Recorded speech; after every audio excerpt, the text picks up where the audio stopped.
Hi, today we've got Jon. Jon has an interesting private equity investment for us. Jon, you want to tell us about it? Yeah, let me bring something on the screen real fast. Great. All right, so we got Southwest Apartments. This is a 506C offering only, and it is an impact investment opportunity based in Tulsa, Oklahoma. That is a little bit about myself. I'm a mechanical engineer. I've been doing it for nearly 20 years. And spent my whole entire career doing sustainability. Led an engineering program for Apple's retail real estate program for about 9 years. So any of those stories you see around the world, it's from me. My partners, Sam Sells and Jesse Sells of Wild Mountain Capital, they have been in impact investing for the better part of nearly a decade. And together we probably all have somewhere around 80 million in assets under management. Good. A little bit about the deal. We love Tulsa. Tulsa is a really big and growing market, especially within the Midwest. A million people. They do a great remote program where Tulsa actually pays remote workers to relocate. They give them $10,000 to do this. Oh, wow, So I didn't know about that. yeah, so it's really driving up the community there and bringing in a whole mix of different demographics, right? Especially higher paying jobs. Tulsa grows at twice the rate of Oklahoma, and one of the interesting facts I love this is units fill 34% faster than national average. There is a massive demand for apartments, and especially in the affordable housing area, which is where this property sits. Got it. During the oil bust out in the Midwest, Tulsa and Oklahoma stopped building buildings. It's kind of this little phenomenon. So there is this massive period of about 20 years where there was no multifamily buildings built. And so that creates a really interesting supply-demand dynamic. And as newer buildings are built, even at a lower clip, those are still higher grade buildings, so Class A, Class B, leaving these Class Cs that are aging, that need to be helped, that need to be lifted up. And that's what this property is all about, and this deal is all about. Got it. South Glen, it is 245 units. It is in Peoria neighborhood. So it's in southern Tulsa, built in 1978, 61 buildings. They're all one story, pool, laundry, playgrounds that we're going to be adding. A lot of CapEx that was done by the previous owner that started a good process, new roofs and things like that. But we are looking to really upgrade this for the next 10 to 20 years of its life. As I mentioned at the beginning, this is really about impact. So myself, Wild Mountain Capital, we are all about creating an impact. So from an environmental, from a social perspective, right? How do we make people and give people more, right? So healthy home, healthy person, healthy planet is really our bread and butter, and really what we're looking to do here. Some of these programs, like nonprofit programs that come in and help teach tenants, right? After school programs for kids, and all of these things, well, they may seem that they don't add money. They reduce our expenses, less security costs that we have to pay. And all of these tenants, they find a place of living. And so they're more inclined to pay, feel better about themselves, they're financially motivated, they become more financially stable, right? Best tenant is the one that pays. Right. So just a quick overview of what we're doing here. So previous property manager and owner has really let the property slide. So coming in here and just renovating it, out of the 245 units, there are about 90 units that are uninhabitable. So they're all down. So I mean, you can see that creates a lot of opportunity, right, for you? Tons. So we are going in, we have roughly 1.5 to 2 million of CapEx to do here. Right. We'll get into that in a little bit more. Again, a little bit more on the ESG. So, valet trash, these things don't seem like they do much, but they keep an apartment clean, right? And so when something's clean, people respect. When they respect it, they want to live there. It bleeds out throughout the entire property. Water is a big waste and a big cost. So going in and putting metering in and reducing those, we're looking at somewhere around 72,000 and added NOI. Oh, that's great. Probably our bread and butter, and what a lot of people and a lot of building operators out there don't look at, is energy. So utilities in Tulsa have gone up nearly 20% in the past year or so. So just for like somebody that has places, right? Yeah, everywhere. It's going up everywhere. And while a lot of tenants or a lot of operators, don't predict that, right? It's usually 3% escalation. What we do is, after renovating, after putting high efficiency HVAC and lighting, we go in and put solar. We put solar in that building. 100% covers all of the electricity. And what we do is we become the power company. We now start to charge our tenant for that power that we are producing for free, right? Minus some maintenance that we take in there, and that's part of our purchase agreement with the solar company. But that produces upwards of $250,000 in income to our property that otherwise would have been. That's exactly what you want to see, right? A value add with additional revenue streams to increase the NOI. Yeah. And just for the audience, what is the NOI? The NOI would be about $250,000 just from solar alone. And that's net operating income, right? Which is net how we operating value a multifamily property, right? Yeah. And we are looking at selling this at a 7.5 cap, which is high for that market. Again, we are being conservative. So when you look at that, we're roughly 3.6 million in equity we just added from adding solar. And this stays with this. And so you spend how much to make 3.6 million in equity? So how much does it cost to put the solar in? The solar is roughly around 2 million total. Right. We get about 60% of that, somewhere between 50 and 60% of that covered by government tax credits. Oh, that's smart. That's really smart. Yeah. Inflation Reduction Act. A lot of people don't like it. We love it. We use every dollar we can possibly get from it. I love it. Keep going on. Yeah, please, we love money, right? Boys and girls clubs, stuff like that. Again, all of these things just add to the sense of community that are there. And this stuff is free. We give our free spaces, our lounges, and things like that to these nonprofits, but this costs us zero, and it's just upside. So the plan overall for this value add broken into three phases. First one is renovating, right? Getting this property back up to a level where it should be. We're at 50% occupancy, I think, roughly right now. So you can imagine there's a lot of work that needs to be done to make this a solid apartment. So we do that in phase one. That's the first probably 6 to 12 months. Once we start to stabilize after that 1 month or one year period, and our occupancy is above 90%, that is where we look to refinance out of our bridge loan. So we are taking a bridge loan on this. That is roughly in the 13 to 14% interest rate for those that want to know. We refinance out, and we'll talk about some of the share classes you can get into in a second. With that refinance, we look to pay back our investors part of their initial investment. We are looking at a roughly 50% of your initial investment paid back to you, about that 12 to 18 month period. From that point on, it is increase operational efficiencies and maintain that property. And we do that through our asset management arm within our business and a local trusted property manager. Okay, and just so I'm clear, you buy the building, you're going to rehab the apartments that are currently not occupied, get them back up to a stable set of income in 6 to 9 months, get the occupancy back up to 90%. Then at that point, you can exit your bridge loan and also give back some capital to investors. About 50% of their capital to investors. Yet when you give back the capital to the investors, their share ownership remains the same, right? They're not getting diluted. No change. Okay. All we're doing is we have raised the equity from going from 50% occupancy to 90%. Our NOI has roughly doubled at that sense. So equity and value of the property roughly doubled from when we bought it. And so that is where we are then refinancing, taking on then termed and fixed debt through Fannie and Freddie Mae loan, an agency loan.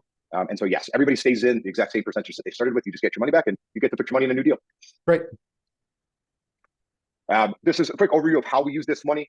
So we'll be raising roughly 7.6 million. That number is roughly down to 7 million now through some negotiations. We have debt to bring on about 13.5. So you see the total source of around 22 million all in for the property. And then, broker's fees and all that stuff that come with what we're raising. Sure. Like I said, I think the CapEx roughly 1.5 million to 2 million. What does the capital stack look like? So we have our debt sits at the bottom. We have our Class 2A, which is already full. That goes from previous ownership of the building. Class 1A, this is great for people that are looking for strictly cash flow. So this is a preferred equity class. It is 10% fixed return with no equity upside. Okay, so it's like just a 10% bond. 10% bond, correct. Easiest way to say it. Yep, you got it. Then Class A3, which is probably more along the lines which the typical investor will see out there. That gives you a 80-20 split on all profits. We have about a 9.7% cash on cash. We'll get to that in a minute. So after the 80-20 split, you're at about 7.5% cash flow year over year. And then you get all equity upside. That equity upside is about 2.4 on our multiplier. Okay. And so what we do in the refinance event, Class A3 gets their money back first. Until Class A3 gets 100% of their initial investment turned back to them. At that point, Class A1 then would get equity back. Because we are only targeting or planning to see 50% return, Class A1 would not get money back at refi. Got it. So what does it look like if you are a Class A3? This is the more typical one. So you give us 100,000. We are returning capital. We're here. This is showing 28. So this is about 30%. We're still in negotiations with our debt, which is pushing us to now 50% now. Sorry, this debt's a couple weeks old. Things change quick. That's okay. But you can see how year one cash flow slow. Yeah, I mean that's good cash flow on those ones. Flow, and then it picks up, right? This is where our expenses have been honed in. Right, and that's when you want to sell it, right? After it's rehabilitated, cash flow is good, offload it, exit. Yep. And then you get your money back from sale and you get your 2.3, 2.4 equity multiplier. And I think this is the most important part. Right? We are projecting your multiplier at a 7.5. And so as this changes, we believe the market is sitting right now at about 6.5, and that is what our target sale would be at 6 to 6.5. Right? You can see the upside that we still have left in this property. Right. But interest rate come down a little bit in the next 5 years. You can get there, right? Yeah. Yep. Okay. Sure. We are conservative, right? And I think that's something that's important. And what does conservative mean? Conservative is we know that expenses are going to grow. We know that things are going to change over time. We don't have crystal balls and we cannot see into the future. But what we try to do is look at how to be conservative with those numbers. So, growing expenses at 4% versus, our predicted models that we see in the rest of our properties that are below 4. Solar, right? Solar, as we said, we are almost agnostic to any escalation in utilities. In fact, the more utilities escalate, the more income we bring in, right? Right, because you can charge just below market for the solar energy produced to your tenants. And we always charge below market, and we do that. And somebody's going to say, "Well, aren't you missing out on money?" We are, but you know what? This is an impact property, and so the little bit that you give people back means that they can pay the rent. And so, why charge somebody 100% full for their utilities and maximize the rent and not get that money, right? Bad debt is zero. Bad debt is zero income, and we want income, right? So you want to make it win-win. You want to make it win-win, right? Yeah. And if you make it win-win, you'll have good tenants. Yep. And like we said, we refinance in year one. Right now we're refinancing and we're modeling at 6%. Market changes, maybe at 6.25, maybe it's a little bit lower. But still we have the capacity to handle some different changes in interest rates. And in 18 months, we do believe that interest rates will have dropped slightly from where they are today. And right now, agency loans are somewhere in the 6.25 rate today. Okay. So if you're interested in investing, please, you can connect with us. But like I said, we're looking for impact people that want purposeful profits, people that want to earn good money, great money, and do good all at the same time. Okay, so I got a bunch of questions about this. So first statement statement about this is actually quite a complicated financial engineering associated with it, which shows a lot of sophistication in your approach, in your execution, and that type of thing. I don't often see this level of financial engineering. So that's a really interesting point on that. Now, let's just summarize the numbers. What's the cash on cash return, average cash on cash return for investors? So on the Class A3 shares, we are 9.7% cash on cash. Great. What's the equity multiple? You then have the 80-20% split. Right. On top of that straight. So at the end of the day, our investors will see an average of 7.5% cash on cash. Right. And then equity multiple? About 2.4. So you give me 100,000, you're getting $240,000 at the end of at 7 years. Right. And then what's your exit criteria? In terms of how we decide to exit? Yeah, like I want to know, what's your exit criteria? I mean, when is there going to be, is it once you get the NOI up 50% type thing, or is it just a simple number of years? Like, what happens if you can turn this around quite quickly? We're projecting 5 to 7 years, and I think that really is our truly target, even if we do bring NOI up faster than we expected. Given the refinance event, at between year 1 and 2, and the growth at which we see Tulsa moving. Tulsa is a great moving market, but Tulsa does not grow like Florida and Texas, right? So appreciation is a slow moving target. This is a Class C property, right? So we are capped at markets, right? And we can't push above market. That kind of breaks our impact model. So we do expect anywhere between the 5 and 7 years. And we'll start to look at those numbers once we get close to our equity multiplier, right? Market conditions might change us. We might hit sooner. We'd love to give people cash back quicker. We might be in a place to refinance again at 5 years and give everybody full equity back and keep the property going. Right? Okay. So we keep flexibility. It's flexible. You're going to make the decisions as you go. However, my takeaway is you guys are good at financial engineering. So that should be okay. Okay. So final question. What's the biggest risk and how are you guys managing it? Biggest risk is execution on lifting the property up. Right. So can we get supply, do we have all our supplies in line? We have a dedicated construction team that we use that actually travels to the site, travels to our property. So we control our costs that way. They've been doing properties all over for us. Risk is not being able to execute everything that we wanted to do. Solar panels. Solar panels are a big portion of our NOI. If we can't get that done fast enough, right, that takes longer for our NOI to reach the limits that we want to do. There's a lot of apartment turnover, but our goals is with those 90 down units, we tackle those first. Then we move people, long-term tenants, people that want to stay into those new units at a new rate, new market rate, and then keep turning back and back. Yeah, so there's risk with construction, but I've been doing construction and buildings for 20 years. So I'm the energy guru on the team. We have our construction folks that ran construction companies.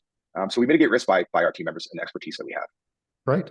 All right. Well, look, I think this is a sophisticated strategy that is very unique, that solar panel strategy, increasing the NOI from that value-added revenue stream. It's very interesting. Yeah, I really like this one.